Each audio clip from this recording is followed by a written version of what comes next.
पर्वत पर मैया रहती और इसमें है शिव की शक्ति। अरे कहे भक्ता कर तू जल्दी, अरे तू सहज सहज पाँव धर ले, कहीं छलक न जाए ए जल। ओ मन पल पल पल पल याद मैया की आवेले, मकर रूप जिगर में रड़के मोई तड़पावेले।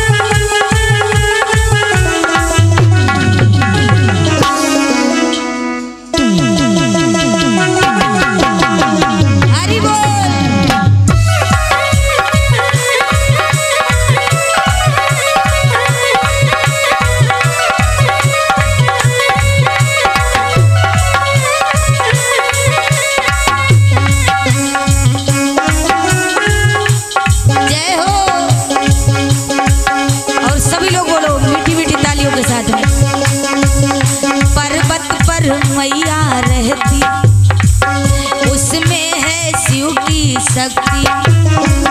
कहे भक्ता कर तू जल्दी, तू सहज सहज पाँव धर ले, कहीं छलक न जाए ए जल। ओ मन पल पल पल पल याद मैया की आवेले। हाथ ऊपर हम दुई भैया कैमरा उधर घुमा लो। हाथ ऊपर सभी लोगों के, किसी के भी हाथ नीचे नहीं होने चाहिए। नहीं देख लो हंसिया भैया मंगवाए सब साफ करवाए जी। हिकिमा का रूप जिगर में रड़के मोए तड़पावेले।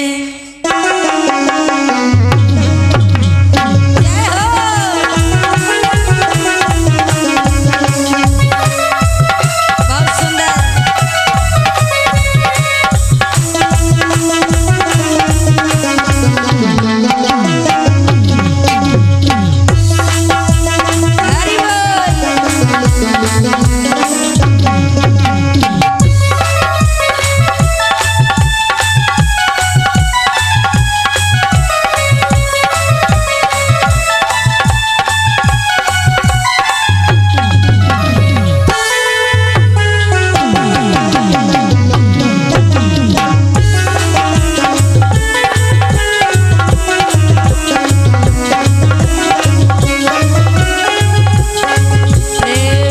गोविंद भगवान की, प्रेम से बोलो सच्चे दरबार की।